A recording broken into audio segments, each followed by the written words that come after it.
ولا تحسبن الله غافلا عما يعمل الظالمون، إنما يؤخرهم ليوم تشخص فيه الأبصار، مهطعين مقنعي رؤوسهم لا يرتد إليهم طرفهم وأفئدتهم هواء.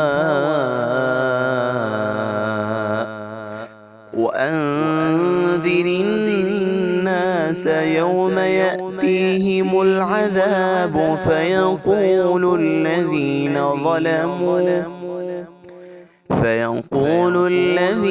ظلموا ربنا أخرنا إلى أجل قريب نجب دعوتك ونتبع الرسل، أولم تكونوا أقسمتم من قبل ما لكم من زوال.